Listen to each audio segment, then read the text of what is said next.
ምስጋናዬን እንዲናገር ለእኔ የፈጠርኩት ህዝብ ነው ይላል። ማግሮምሮ ያስቀረናል እንጂ አያስፈጥነንም። ምስጋና ድል መንሻችን ነው። ምስጋና የሰማይ ፕሮቶኮል ነው። በህይወታችን እየኖር ነው እንድንሄድ እግዚአብሔር ይፈልጋል። ለምንድን ነው እግዚአብሔር የፈጠረኝ? ስለፈጠረው ፍጥረታት እግዚአብሔርን እናመስግነው።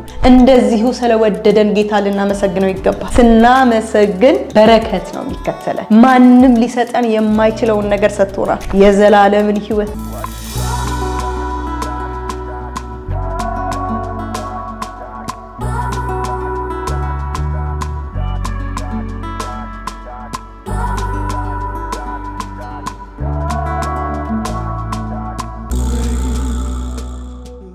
ሰላም የተወደዳችሁ እንዴት ናችሁ? እግዚአብሔር ይመስገን እኔ በጣም ደህና ነኝ። ጌታ ረድቶኝ ዛሬም ደግሞ በፊታችሁ የእግዚአብሔርን ቃል ይዤ መጥቻለሁኝ።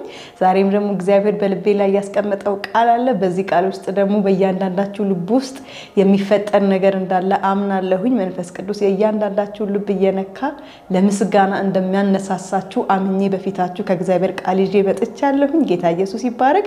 ይህንን ቃል እንነጋገራለን። መንፈስ ቅዱስ ደግሞ ስራውን ይሰራል። ጌታ ኢየሱስ ይባረክ። ዛሬ ከናንተ ጋር ከማውራቴ በፊት አንድ ጥያቄን በእግዚአብሔር ቃል ለመመለስ ነው የመጣሁት። ብዙዎቻችን የኔም ጥያቄ ነበረ ባይዘው ብዙዎቻችን ምን ጠይቀው ጥያቄ አለ። እኔ ለምንድነው የተፈጠርኩት? ለምንድነው እግዚአብሔር የፈጠረኝ? የኔ ፐርፐዜ ምንድነው? ምን ልሰራ ነው ወደዚህ ምድር የመጣሁት? ምን ላደርግ ነው የመጣሁት? እግዚአብሔር እኔ ሲሰራኝ ምን አስቦ ነው የሰራኝ? የሆነ አለ አይደለ ሰው ስንሆን የሆነ ነገር አድርገን ማለፍ እንፈልጋለን። ግን ይሄ ትልቅዬ መሰረታዊ የሆነ ጥያቄ እንደሆነ አምናለሁና የእግዚአብሔር ቃል ግን ሲናገር እግዚአብሔር ለምን እንደፈጠረን በግልጽ ይናገራል። ሰውን ወደዚህ ምድር ሲያመጣው ለምን እንዳመጣው ይናገራልና የእግዚአብሔር ቃል ኢሳይያስ ምዕራፍ 43 ላይ ቁጥር 21 ላይ እንደዚህ ይላል። ይሄን ቃል አብረን እናነበዋለን። ምስጋናዬን እንዲናገር ለእኔ የፈጠርኩት ህዝብ ነው ይላል። ጌታ ኢየሱስ ይባረክ። ወገኖች ለምንድን ነው የተፈጠርኩት እያለን የምንጨነቅ ሰዎች እግዚአብሔርን ምስጋና እንናገር ዘንድ እግዚአብሔር በአምሳሉ ፈጥሮናል። ጌታ ኢየሱስ ይባረክ። ይሄ በጣም ትልቅ ስራ ነው። የእግዚአብሔርን ምስጋና እንናገር ዘንድ ነው እግዚአብሔር ወደዚህ ምድር ያመጣ። በእሱ ምሳሌ የሰራ የሱን ምስጋና እንድንናገር ነው። የእግዚአብሔር ቃል እዚህ ክፍል ላይ ሲናገር ምስጋናዬን ይናገር ዘንድ የፈጠርኩት ህዝብ ነው ይላል። ጌታ ኢየሱስ ይባረክ። እኛ የእግዚአብሔር ህዝቦች ነን። እኛ አሁን ወደ ፍቅሩ መንግስት ስንፈልስ የእግዚአብሔር ህዝቦች ሆነናል። የእግዚአብሔር ልጆች ሆነናል። የእግዚአብሔር ልጆች ከሆንን ደግሞ የእግዚአብሔርን ምስጋና እንናገር ዘንድ እግዚአብሔር ከኛ ይሄንን ይፈልጋል። ወገኖቼ ዛሬ እኔ ስለ ምስጋና በቃ እንድናውቅ ምስጋና ለክርስቲያን ትክክለኛ መሰረታዊ ነገር እንደሆነ፣ ምስጋና የመጨመሪያ መንገድ እንደሆነ፣ አንድ ክርስቲያን ሲያመሰግን ትክክለኛ ፖዚሽኑን እንደሚይዝ በምስጋና ውስጥ ደግሞ ስለሚገኙ ድሎች ከናንተ ጋር ለመነጋገር ነው የመጣሁት ዛሬ። ምስጋና ድል መንሻችን ነው። ምስጋና የክርስቲያን ትክክለኛ ፖዚሽኑ ነው። ምስጋና የሰማይ ፕሮቶኮል ነው። በቃ ምስጋና ግድ ነው። ከክርስቲያን አንድ አፍ ላይ ምስጋና ይፈልጋል። የእግዚአብሔር ደግሞ ምስጋና የሚነገርለት አለው፣ የሚተረክ ነው፣ የምናወራው ነው። እግዚአብሔር ያደረገልንን ነገር እለት እያመሰገን ነው ባፋችን እየተረክ ነው በህይወታችን እየኖር ነው እንድንሄድ እግዚአብሔር ይፈልጋል። ወገኖቼ እግዚአብሔርን እንድናመሰግን የተጠራን ህዝቦች ነን። እግዚአብሔርን ታውቃላችሁ። ዘፍጥረት ላይ የእግዚአብሔር ቃል ሲናገር ፈርዖንን ሂዶ በእነ ሙሴ እግዚአብሔር ሲናገር ህዝቤን ልቀቅ አለ፣ ያመሰግነኝ ዘንድ ህዝቤን ልቀቅ አለ። እግዚአብሔር ከኛ አንድ ነገር ይፈልጋል፣ እሱ ምስጋና ይፈልጋል። ያ ትልቅ አምላክ ሰማይና ምድርን የፈጠረ እኛን ደግሞ ዳግም በመንፈሱ የወለደ ያ አምላክ ከኛ አንድ ነገር ይፈልጋል። እግዚአብሔር ሆይ እናመሰግንሃለን እንድንለው ይፈልጋል። ምስጋና ወገኖቼ እዚህ ምድር የሚቀር አይደለም። ምስጋና የሰማዩን ነገር የምንለማመድበት ነው። በላይም ያለው የእግዚአብሔር ፍቃድ እንዴት እንደሆነ ስናመሰግን ምንም ልዩነት የለውም ወገኖቼ። እላይም ስንሄድ ምስጋና የሚቀጥል ነው። እዚህም የምንጀምረው ነው፣ እላይም ደግሞ የምንቀጥለው ነው። ምስጋና ለእግዚአብሔር የምናቀርበው እግዚአብሔር ለሰው ልጆች የጠየቀው አንድ ነገር አለ፣ እሱ ምስጋና ነው። ወገኖቼ እግዚአብሔርን ልናመሰግነው ይገባል። የምናመሰግነው ደግሞ ስለሚገባው ነው። እኛ ብናመሰግነው ባናመሰግነው እግዚአብሔር መንግስት ላይ አንዳች ነገር ጠብ የምናደርገው ነገር የለም። እሱ የተመሰገነ ነው። እሱ ልዑል ነው። እግዚአብሔር ፍጹም የተመሰገነ አምላክ ነው። አልፋ ነው፣ ኦሜጋ ነው። እኛ ሳንፈጠር የነበረ ከፍጥረት በፊት የነበረ ፍጥረት ሳይታወቅ እሱ የነበረ አልፋና ኦሜጋ መጀመሪያ የሌለው በዘመን የማንቋጨው የዘላለም አምላክ ነው እሱ። እኛ መተን ደጋግፈን በምስጋና የምናቆመው አምላክ አይደለም። ግን ክርስቲያን ትክክለኛ ፖዚሽኑን እንዲይዝ መንገድ ተሰጥቶናል። ምስጋና ለማን ምስጋና? ለእግዚአብሔር ምስጋና። ወገኖቼ የእግዚአብሔር ቃል ሲናገር በመጀመሪያ አንድ ነገር እንድናይ ይፈልጋለሁ። የምናመሰግነውን ጌታ ካላወቅ ነው እንዴት ብለን እናመሰግነዋለን? ምስጋና ማመን ነው። ባይዘው አንድ ሰው ሲያመሰግን አምኗል ማለት ነው። በዛ ነገር ላይ ተደግፏል። ያንን ነገር ስናምን ነው የምናመሰግነው ማለት። አሁን አንድ ሰው መጥቶ ፊት ለፊታችን የሆነ ነገር ሲያደርግልን ቴንኪዩ የምንለው ሰውየው ስለሚሰማን ነው። just like that ቴንኪዩ ጌታ ሆይ አመሰግንሃለሁ ስንል እንደሚሰማ አምላካችን ማወቅ አለብን። በመጀመሪያ እሱን ልናምነው ይገባል። እግዚአብሔርን ልናውቀው ደግሞ ይገባል። እግዚአብሔርን የምናመሰግንባቸው መንገዶች አንደኛ ፈጣሪ ስለሆነ አምላክ ስለሆነ ስለ አምላክነቱ እናመሰግነዋለን። እኛን ደግሞ የእግዚአብሔር ቃል ሲናገር በጣም የምወደው ክፍል አለ። በአዲሱ መደበኛ ትርጉም እንዳነበው ፍቀዱልኝና መዝሙር 139 ላይ ከቁጥር 14 ላይ እንደዚህ ይላል፣ ግሩምና ድንቅ ሆኜ ተፈጥሬያለሁና አመሰግንሃለሁ። ስራ ድንቅ ነው፣ ነፍሴም ይህንን በውሉ ተደርታለች። ጌታ ኢየሱስ ይባረክ። ግሩምና ድንቅ አድርጎ የፈጠረን አምላክ ስለ ፈጣሪነቱ እኛን ስለመፍጠሩ ልናመሰግነው ይገባል። እኛ ግሩምና ድንቅ ሆነን የተፈጠርነው በእግዚአብሔር አምሳል። ስለዚህ ስለመፍጠሩ እኛን ስለመፍጠሩ ግሩምና ድንቅ አድርጎ ስለፈጠረን ስለሱ እግዚአብሔርን እናመሰግነዋለን። ስለ ፈጣሪነቱ ጌታ ኢየሱስን እናመሰግነዋለን። የእግዚአብሔር ቃል ሲናገር ምህረትክ ለዘላለም ነውና ይላል። መዝሙር 118 ከቁጥር 1 እስከ ቁጥር 4 ላይ ምህረቱ ለዘላለም ነው። ጌታ ኢየሱስ እኛን የማረን ምህረቱ ለዘላለም ስለሆነ ለዘላለም ስለማረን መሐል ላይ ሐሳቡን በእኛ ላይ ስላልቀየረ እግዚአብሔርን ስለዚህ ልናመሰግነው ይገባል። እሱ ፈጣሪ ነው፣ አምላክ ነው። ምህረቱ በእኛ ላይ ለዘላለም ነው። ስለዚህ ጌታን እናመሰግነዋለን። ምህረትክ ለዘላለም ነው በእኔ ላይ፣ መሐል ላይ ሐሳብህን እኔ ላይ አልቀየርክም። እግዚአብሔር ሆይ እናመሰግንሃለን፣ አንተ ፈጣሪ ነህ ብለን ስለዚህ ጌታ ልናመሰግነው ይገባል። ወገኖቼ ምህረቱ ለዘላለም ነው። የእግዚአብሔር ምህረት ለእናንተ ለኔ ለዘላለም ነው። ስለዚህ ጌታ ልናመሰግነው ይገባል ስለ ፈጣሪነቱ ምህረቱ ለዘላለም ስለሆነ። የእግዚአብሔር ቃል ደግሞ በጣም የሚገርመኝ ክፍል አለ። በጣም የምወደው በቃ ሁሌ ጠዋትና ማታ የምናገርለት የእግዚአብሔር ቃል አለ። ሁላችንም በጣም የምንወደው ቃል ነው። ዮሐንስ 3:16 ላይ እንደዚህ ይላል፣ በእርሱ የሚያምን ሁሉ የዘላለም ሕይወት እንዲኖረው እንጂ እንዳይጠፋ እግዚአብሔር አንድያ ልጁን እስኪሰጥ ድረስ ዓለሙን እንዲሁ ወዷልና ይላል። እንደዚሁ ስለወደደን ጌታ ልናመሰግነው ይገባል። ወገኖቼ የተደረገልን ነገር እኛ በጣም ብዙ ነው። አፋችን ለምስጋና ነው መፍጠን ያለበት። እግዚአብሔር ያደረገልንን ነገር ስናስበው ካላደረገልን ነገር ጋር አይነጻጸርም። እግዚአብሔር እጅጉን ብዙ ነገር አድርጎልናል። እንዲሁ የወደደን ያለ ምንም ክራይቴሪያ እግዚአብሔርን ለመውደድ እግዚአብሔርን ለማመስገን ከፈለግን እግዚአብሔር ያደረገውን ነገር እናስበው። እግዚአብሔር እጅግ ብዙ ነገር አድርጎልናል ወገኖቼ። ማንም ሊሰጠን የማይችለውን ነገር ሰጥቶናል።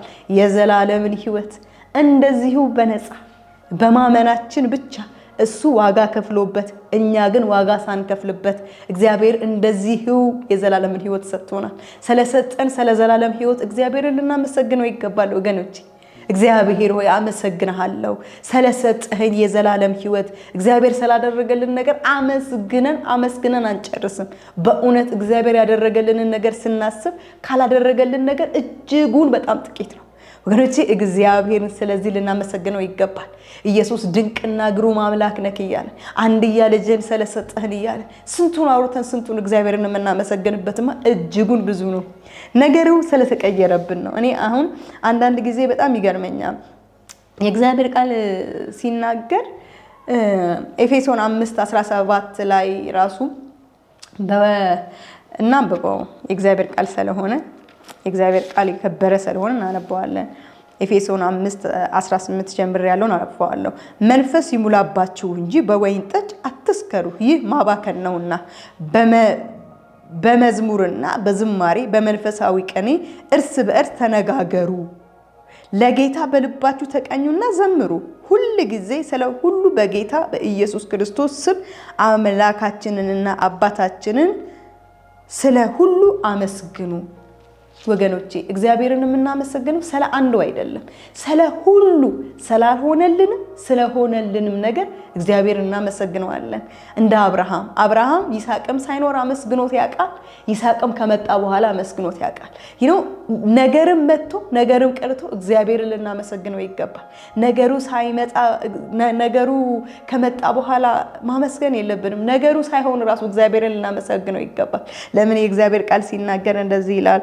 ለምን የእግዚአብሔር ቃል ሲናገር ሁሉቻችንም በብዙ መከራ ውስጥ እንደምናልፍ ይገባኛል። ማለት ህይወት በራሷ የምንኖርበት ምድር እቺ የኛ ስላልሆነች የኛ ምድር በላይ ስለሆነ በሰማይ ስለሆነ የኛ ነገራችን ግን በዚህ ምድር ሳለን መከራ እንዳለብን የእግዚአብሔርም ቃል ይናገራል። እና ግን በዚህ ምድር ሳለን ቻሌንጅ ሲገጥመን ግን እግዚአብሔር ቃል እንዴት አድርገን አልፈን ጌታን ማመስገን እንዳለብን እንዴት አድርገን ነገራችን እንዲያልፍ ከእግዚአብሔር መጠየቅ እንዳለብን ሰማይ እየሰጠናል። ማቅረቢያ አለ። ጸሎታችንን የምናቀርብበት መንገድ እግዚአብሔር ሰጥቶናል።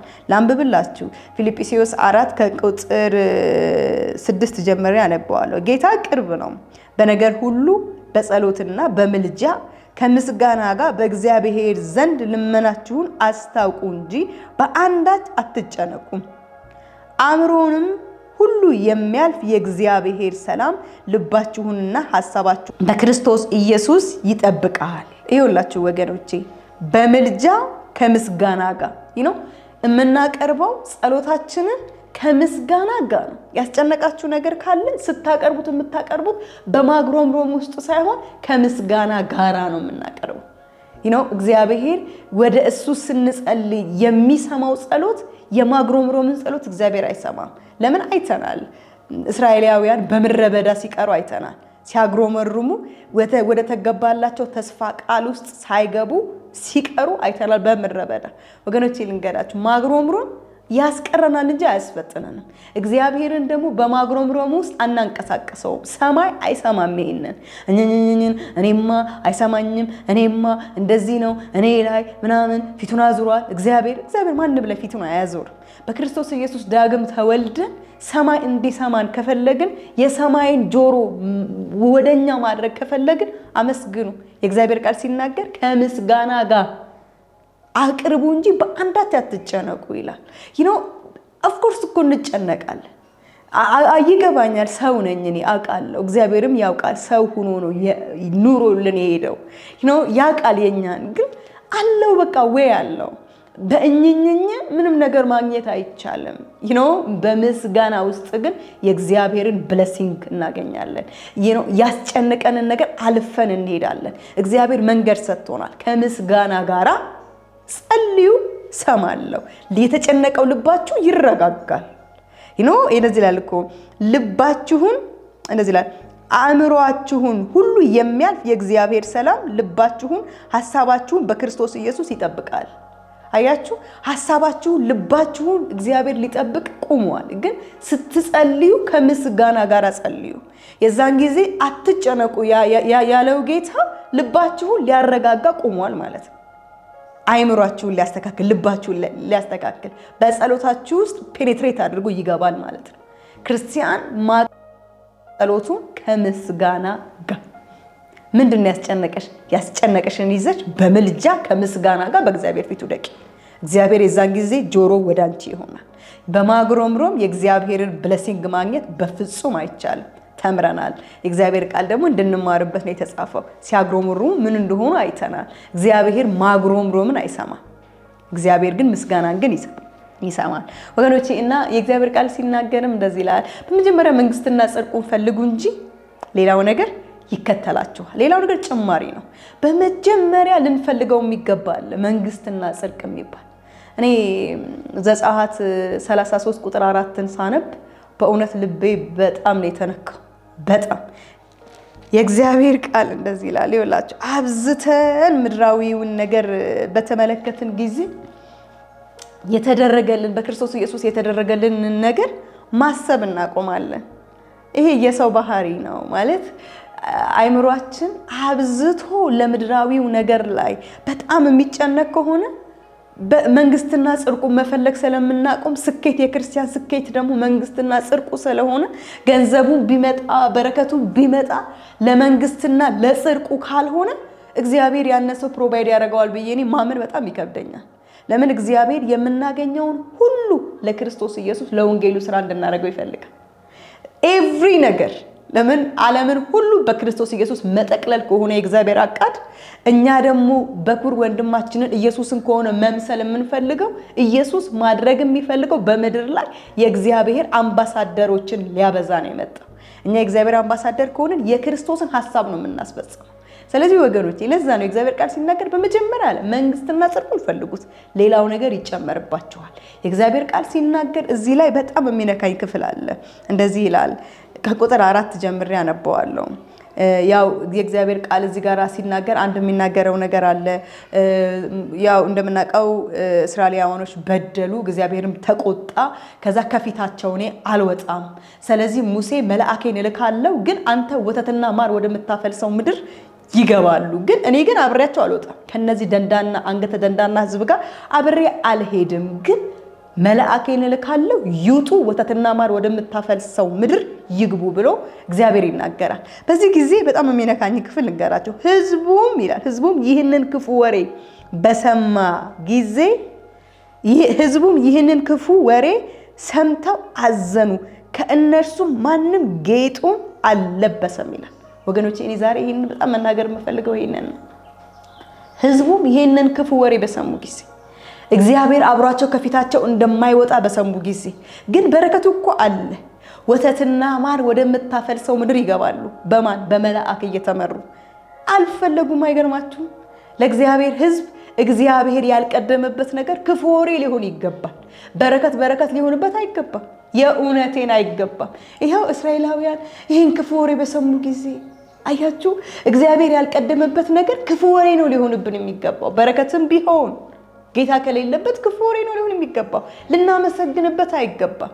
ከእግዚአብሔር ያልተቀበልነውን ብለሲንግ መንግስትና ጽድቁን ሳናስቀድም ያገኘነው ነገር በረከት ነው ብለን እንዴት እልል እንልበታለን? ወገኔ ፕሊስ፣ የእግዚአብሔር ነገር ያልቀደመበት ጌጥ አያስጌጥም።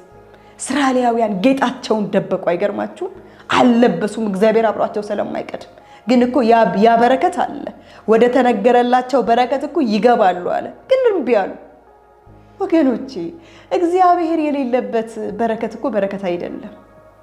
እኔ አንድ ነገር መናገር እፈልጋለሁ ዛሬ በእውነት አንድ ነገር ይሄንን የገባኝን ለእናንተ መናገር እፈልጋለሁ።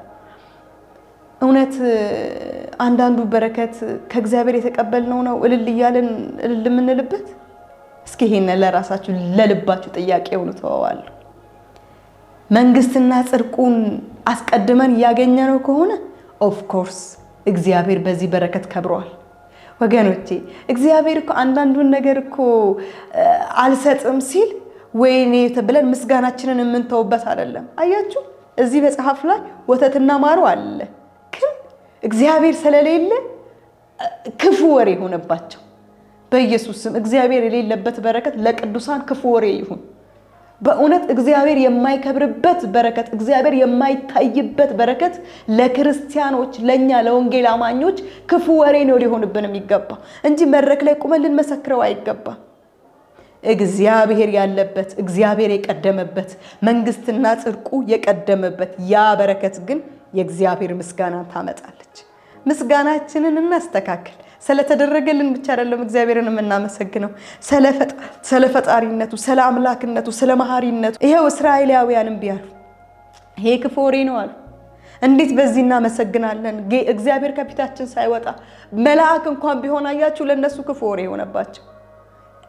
ወገኖቼ እኔ ዛሬ ለምናችኋለሁ እግዚአብሔር ሰጠም ነሳም እሱ እግዚአብሔር ነው እሱ ሉዓላዊ አምላክ ነው የሰጠን እጅጉን ብዙ ነው ከሰጠን ያልሰጠን በጣም ትንሽ ነው እግዚአብሔርን ስናመሰግነው ከሰጠን መኪና ጋር ያያዝን አናመስግነው የኢየሱስ ልጁን አንድያ ልጁን ሰጥቶናል የእግዚአብሔርን ምስጋና ስናመሰግን ፕሊዝ ከምድራዊ ነገር ጋር ያይዘን አናመስግነው እኔ ዛሬ ይሄንን ነው ለእናንተ ልናገር የመጣሁት የእግዚአብሔር በበረከት በሰጠን ነገር አይለካም እሱ ለአንዴና ለመጨረሻ ጊዜ አንድያ ልጁ ሰጥቶናል አፋችንን ልናላቅቅ የሚገባው በእግዚአብሔር አምላክነቱ ዙሪያ ነው አንተ ድንቅ ነህ አንተ ግሩም ነህ የምንለው በሰጠኝ መኪናና በሰጠኝ ቤት ሊሆን አይገባም ወገኖች እግዚአብሔርን ፕሊስ ከማቴሪያል እናውጣውና በአምላክነቱ በፈጣሪነቱ በአዳኝነቱ በሱና መስግነው ስለሰጠንም ነገር ኦፍ ኮርስ እናመሰግነዋለን ግን ቅኝታችን ግን ይቀየር ኢየሱስ የሀብታሞች አምላክ ብቻ አይደለም እንዴ ኢየሱስ እኮ የመጣው የሰው ልጆችን ለማዳን እንጂ የሰው ልጆችን ሊያበለጽግ አልመጣም ኦፍ ኮርስ ክርስቶስ ኢየሱስን አግኝተናል እንበለጽጋለን ግን ዋና ሜንታላችን ምንድነው ፕሊስ ከገንዘብ ጋር እናያይዘው ኢየሱስን ከሱ በጣም የዘለለ ነው ኢየሱስ ከብር በጣም ይዘላል ኢየሱስን ልናመሰግነው የሚገባው ባለን አካውንት አይደለም ኢየሱስን ልናመሰግነው የሚገባው ስለሰጠን ስለ ልጁ ስለ አምላክነቱ ስለ ፈጣሪነቱ ግሩምና ድንቅ አድርጎ እንዴት እንደፈጠረን ብዙም እናመሰግንበታለን ግራውንዳችን ግን ገንዘብ ሊሆን አይገባም በአለምም ያሉ በጣም ብዙ ገንዘብ ያላቸው አሉ እኛ ከነሱ የሚለየን እነሱ የሌላቸው ደግሞ እኛለን ይኑራችሁ ይያለን የምንነግራቸው እባካችሁ ኑ ብለን የምንነግራቸው እንዴ እግዚአብሔር ለሰጠው በጣም ይወደደው ላልሰጠው በጣም ያነሰ ፍቅር ያለው አምላክ አይደለም ፕሊስ አመለካከታችንን እኔ እንድንለይ ይፈልጋለሁ እግዚአብሔር ባርኮናል እግዚአብሔርን ልናመሰግንበት የሚገባ በጣም ብዙ ምክንያት አለን ካለን ነገር አንነሳ ፕሊስ እሱ ከሰጠን ነገር እንነሳ ኢየሱስን ካለን ነገር እንዴት እናመልከዋለን እንዴት በእግዚአብሔር እንዴት ተብሎ ማለት እንዴት ተብሎ በቃ አይሆንም ይሄ በኢየሱስም ይሄ ትክክለኛ አመለካከት አይደለም ሲጎርለኝ አምላክነቱን የምረሳ ሲኖረኝ ደግሞ አንተ ድንቅ ነህ የምለው እግዚአብሔር እንደዚህ አይነት አምላክ አይደለም እግዚአብሔር ፍጹምና በቃ ድንቅ አምላክ ነው ልናመሰግነው የሚገባው ከሰጠን ነገር ጋር አይደለም እግዚአብሔርን ከመስጠቱ እሱን እንውደደው በቃ እጁን ሳይሆን አምላክነቱን እንውደደው እግዚአብሔርን ከእጁን ጀምረው በጌታ እኔ ዛሬ በቃ ከእጁን ጀምር ከእጁ አንጀምር ወገኖቼ እኔ ልናገር የመጣው ዛሬ ይሄንን በፊታችሁ በቃ ከእጅህ አንጀምርም ጌታ ሆይን በለው በቃ እኛ የምንፈልገው ከአምላክነት ካንተነት ኮምፔር ከማይደረገው ነገሩ ከሱ ከልጁ ደም ከሱ ጀምረን እግዚአብሔርን እናመስግነው እግዚአብሔር ድንቅ አምላክ ነው በስራውም እጅግ ግሩም ነው ልናመሰግነው የሚገባበት በጣም ብዙ ነገር አለ እኔ አንድ ነገር ዛሬ ያያዙልኝ እግዚአብሔርን ስናመሰግነው በመጀመሪያ ማንነቱን እንወቅ ምን አድርጎልኝ ነው ብለን ያደረገልንን ነገር ሰርተን ልናገኘው ምን ችለው ሳይሆን እሱ ማንንም ሊሰጠን የማይችለው ማንንም ሊያረግልን የማይችለው አንድያ ልጁ ሰጥቶናል ስለሱ እግዚአብሔርን እናመስግነው ግሩምና ድንቅ አድርጎ ፈጥሮናል ስለፈጠረው ፍጥረታት እግዚአብሔርን እናመስግነው እግዚአብሔር ብዙ የሚነገርለት ማንንም ጋር የሌለ የሚገራርም ነገር አለ እግዚአብሔር ጋር ከሱ ጀምሩ ወገኖቼ እና ወገኖቼ ሁለተኛ ደግሞ አንድ ይሄ ነው አንድ ደግሞ ልናገር መፈልገው ሁለተኛ ስናመሰግን መፈታት ይሆናል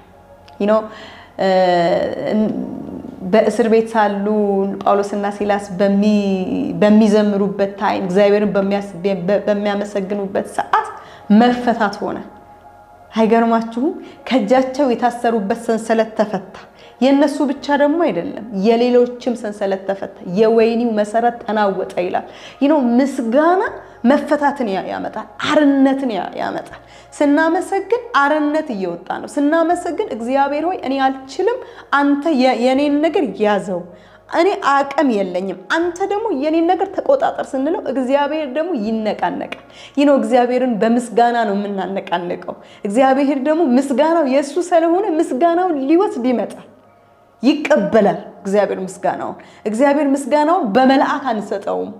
በጣም የሚገርመኝ ይሄ ነው። ባይዘው እግዚአብሔር ምስጋናውን ይቀበላል። እግዚአብሔር ስግደቱን ይቀበላል። እግዚአብሔር ስግደቱን በመልአክ በኩል አድርጋችሁ አምጡት አይልም፣ ራሱ ይመጣል። ስናመሰግን እግዚአብሔር ራሱ ይመጣል፣ ምስጋናውን ሊቀበል ይመጣል። የዛን ታይም የወይኑ መሰረት ይናወጣል። ያናወጣችሁ ነገር አለ፣ እሱ ይናወጣል፣ መፈታት ይሆናል። ስናመሰግን አርነት ይሆናል። ያስጨነቀን ነገር አለ፣ ከሱ ነገር አርነት እንወጣበታለን። ስናመሰግን በረከት ነው የሚከተለን። ለኛ ብቻ አይደለም፣ እነ ሲላስ ብቻ አይደሉም ባይዘው የተፈቱት፣ እስረኞች ሁሉ እኮ ነው የተፈቱት እኮ። ተናወጠ የወይኑ መሰረት። በአካባቢያችን እንኳን ላለ ሰው ብሌሲንግ ነው የምናመጣው እኛ። በረከት እናስተላልፋለን ስናመሰግን። ከኛ ያለፈ የሚፈስ ምስጋናችንን እግዚአብሔር ሊቀበል ሲመጣ የሚፈስ ሰዎች ከኛ ጋር ራሱ ሲገናኙ በቃ ምስጋና ይሰኛሉ። በረከት ይተላለፋል፣ መፈታት ይሆናል። የተጨነቁ ሰዎች ይፈቱብናል። እኛ ራሱ የተጨነቀው ፋይናንሳችን ቢሆን የተያዘው ነገራችን ቢሆን መፈታት ይሆናል። ስናመሰግን መፈታት ይሆናል። ስናመሰግን ደግሞ የምናመሰግነውን አውቀን ስለሆነ የምናመሰግነው ማመስገን ማመን ነው። አምነን ነው አለ ብለን አምነን። ጌታ ኢየሱስ ይባረክ። ዛሬ እያመሰገንን መፈታት ስለሚሆን ጌታን አመሰግነዋለሁ። ዛሬ ጸልያለሁ እግዚአብሔር እንድናመሰግነው መንፈሱን እንዲለቅ በላያችን ላይ። እግዚአብሔር አባት ሆይ በጌታ በኢየሱስ ክርስቶስ የምናመሰግንበትን መንፈስህን ትለቅልን ዘንድ አንተን በክብርህ እናውቅህ ዘንድ እግዚአብሔር ሆይ በአምላክነትህ እናውቅህ ዘንድ ዛሬ መንፈስህን በእያንዳንዳችን ላይ ትለቅ ዘንድ እግዚአብሔር ሆይ ለምንሃለሁ። በጌታ በኢየሱስ ክርስቶስ ስም የምስጋና መንፈስ እኔም ላይም የሚሰሙኝም ላይ በኢየሱስ ስም ታፈስ ዘንድ ዛሬ በኢየሱስ ስም ለምንሃለሁ። እግዚአብሔር ሆይ የተጨነቀች ነፍስ ዛሬ እያመሰገነች መፈታት ስለሚሆንላት እግዚአብሔር ሆይ መጀመሪያ መንግስትና ጽድቁን ስለምንፈልግ ሌላው ነገር ስለሚከተለን ስለሚጨመርልን ይሄ የገባው ትውልድ ስለሚበዛ እግዚአብሔር ሆይ አመሰግንሃለሁ። ክብር ሁሉ ላንተ ለስምህ ይሁን። አንተ ቸር አምላክ፣ አንተ ደግ አምላክ እግዚአብሔር ሆይ ስለማንነትህ የሚያመሰግንህ ትውልድ ዛሬ ስለሚበዛ አመሰግንሃለሁ። ስለራስህ ስላንተ ማንነት፣ ስለ አምላክነትህ፣ ስለ ፈጣሪነትህ፣ ስለ ዘላለማዊ ምህረትህ እግዚአብሔር ሆይ እኛን ደግሞ ልጅህን ልከክ ሰላዳንከን ማዳን ስለዚህ እያመሰገንክ ስለምንኖር እግዚአብሔር ሆይ እናመሰግንሃለን። ይሄ የሚገባው ትውልድ ስለሚበዛ አመሰግንሃለሁ። ርህራሄን የሚረዳ ትውልድ ስለሚፈጠር አመሰግንሃለሁ። ጌታ ሆይ ተባረክ። በኢየሱስ ክርስቶስ ስም አሜን። ወገኖቼ ይሄንን የምስጋና ጌታ ኢየሱስ ክርስቶስን እናመስግን ብለን ስንናገር አምላካችንን እወቁት በመጀመሪያ ያልኩኝ ስናገር ነበርና ይሄንን አምላክ ጋራ በመንፈስ መተዋወቅ የምትፈልጉ በመንፈሳችሁ አምላክን በፊደል ማወቅ አይቻልም። የትኛውም ሰው በእውቀት እግዚአብሔርን ሊያቀው አይችልም። በመንፈስ ቅዱስ ግን እግዚአብሔርን እናቀዋለን። ወገኖቼ አንድ ነገር ልንገራችሁ። ጌታ ኢየሱስ ክርስቶስን እንደ ግል አዳኝ አድርጋችሁ ያልተቀበላችሁ የእግዚአብሔር ቃል ሲነገር ያ መንፈስ በመንፈሳችሁ ይመሰክርላችኋል ይላል። ያ የሚመሰክረውን መንፈስ ዛሬ ወደ ልባችሁ እንድታስገቡ ለምናችኋለሁ። የምስጋና መንፈስ በላያችሁ ላይ እንዲጨመር ለምናችኋለሁ። እግዚአብሔርን ጠዋት ማታ የምታመሰግኑበት፣ የምትማልዱበት፣ የምትቃትቱበት ከእግዚአብሔር ጋር ፌሎሺፕ የምታረጉበትን መንፈስ እግዚአብሔር እንዲለቅላችሁ ይህንን ጸሎት ዛሬ ከኔ ጋር ብትጸልዩ ዳግም ትወለዳላችሁ። አንድ ነገር ነው መዳን በጌታ በኢየሱስ ብቻ ነው። በሌላ መንገድ መዳን አንችልም። እንድንበት ዘንድ የተሰጠን የኢየሱስ ስም ነው። ከኢየሱስ በስተቀር አዳኝ ማንም የለም። አንድ በር አለ፣ እሱም ኢየሱስ ነው። መግቢያችን ወደ እግዚአብሔር መንግስት አንድ ነው፣ እሱም ኢየሱስ ነው። በኢየሱስ በኩል ብቻ ነው አብ የሚሰማው። ወገኖቼ ከእግዚአብሔር ጋር መታረቅ ትፈልጋላችሁ? ዛሬ ያስታረቃችሁ የኢየሱስ ክርስቶስ ደም አለ። ወደ ክርስቶስ ኢየሱስ ደም በእምነት ነው። ኢየሱስ የሰራልኝን ስራ አምናለሁ ብላችሁ ዳግም ተወለዱ። ሰው በራሱ መጽደቅ አይችልም። የሰው ጽድቅ የመርገም ጨርቅ ነው ይላል እግዚአብሔር ቃል። ወገኖቼ ምንም ብትሰሩ አትጸድቁ። ወደ ፍቅሩ መንግስት እንድትፈልሱ ለምናችኋለሁ። በክርስቶስ ኢየሱስ ስራ ላይ ካመናችሁ ወደ ፍቅሩ መንግስት ኢየሱስ ያፈልሳችኋል። መንፈስ ቅዱስ ደግሞ በልባችሁ ላይ ይመጣል። ማንም ሳይነግራችሁ እንደዳናችሁ የተቀበላችሁት መንፈስ ራሱ ይመሰክርላችኋል። ወገኖቼ ለምናችኋለሁ ዛሬ ጌታ ኢየሱስ ክርስቶስን እንደ ግል አዳኝ አድርጋችሁ ተቀበሉ። የእግዚአብሔር ቃል ሲናገር የመዳን ቀን አሁን ነው የሚለው። የመዳን ቀን በኋላ አይደለም፣ ነገ አይደለም፣ አሁን ነው። አሁን ይህንን እየሰማችሁ ምን እንደምትሆኑ አታውቁም ወገኖች። ዛሬ እድል ነው። የእግዚአብሔር ቃል በአንድም በሌላም ይናገራል። የእግዚአብሔር መንፈስ ይሄን እየሰማችሁ ምን እንደምትሆኑ አታውቁም። ለዛ ነው የእግዚአብሔር ቃል የመዳን ቀን አሁን ነው የሚለው። ፕሊዝ እመኑ በክርስቶስ ኢየሱስ። ኢየሱስ ክርስቶስን እንደ ግል አዳኝ አድርጋችሁ መቀበል የምትፈልጉ እኔ አሁን ከምጸልየው ጸሎት ከኔ ቀጥላችሁ አብራችሁ ትጸልያላችሁ። ከኔ ቀጥላችሁ በሉ። አሁን እኔ የምለው እግዚአብሔር አባት ሆይ አመሰግንሃለሁ። እኔ ኃጢአተኛ ነኝ። በክርስቶስ ኢየሱስ ደም ኢየሱስ በሰራልኝ ስራ አምኜ ለመጽደቅ ለመዳን መጥቻለሁ። ጌታ ሆይ ስለኔ ስትል በመስቀል ላይ ሙተሃል። ስለኔ ስትል ሞትን ድል አድርገህ በሶስተኛው ቀን ከሙታን ተነስተሃል። አባት ሆይ አመሰግንሃለሁ። ዓለምን፣ ስራዋን፣ ሰይጣንን ሁሉ እክዳለሁ። በልጁ በክርስቶስ ኢየሱስ በሰራልኝ ስራ አምናለሁ። ጌታ ሆይ አንተ የእግዚአብሔር ልጅ እንደሆንክ አምናለሁ። በጌታ በኢየሱስ ክርስቶስ ስም ልጅክ ስላደረከኝ አመሰግንሃለሁ። አባቴ ስለሆንክ አመሰግንሃለሁ። በኢየሱስ ስም ማንም ሳይወተውተኝ በራሴ ፍቃድ አንተን የህይወቴ ጌታ አድርጌ ሹሜሃለሁ። በኢየሱስ ስም አሜን። ጌታ ኢየሱስ ይባረክ። ይህንን ጸሎት ከኔ ጋር አብራችሁ የጸለያችሁ በመንፈስ ቅዱስ ዳግም ተወልዳችኋል። ወደ እግዚአብሔር መንግስት ዛሬ ገብታችኋል። ኢየሱስን ክርስቶስን እንደ ግል አዳኝ አድርጋችሁ ተቀብላችኋል። አያችሁ ወገኖቼ፣ መዳን በዚህ ነው። ኢየሱስ በሰራው ስራ ማመን ነው።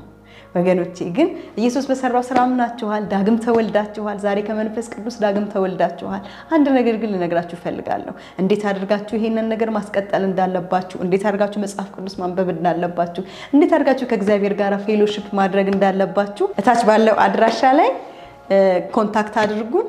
እንዴት መጽሐፍ ቅዱስ ማንበብ እንዳላችሁ፣ እንዴት መያዝ እንዳለባችሁ እኛ ጋይድ እናረጋችኋለን። ጌታ ኢየሱስ ይባርካችሁ። ዛሬ ስለናንተ እጅግ በሰማይ ደስታ ሆኗል። አምናለሁ ደግሞ ዛሬ ከኔ ጋር ይሄን ጸሎት የጸለየ ብዙ ሰው እንዳለ ጌታ ኢየሱስ ይባረክ። በምስጋና አንደበት ተሞልተን ጌታን እያመሰገንን ዛሬ ይሄው እናንተም ደግሞ በመዳናችሁ እናመሰግነዋለን ጌታን። ጌታ ኢየሱስ ይባረክ። ወዳችኋለሁ። ተባረኩ።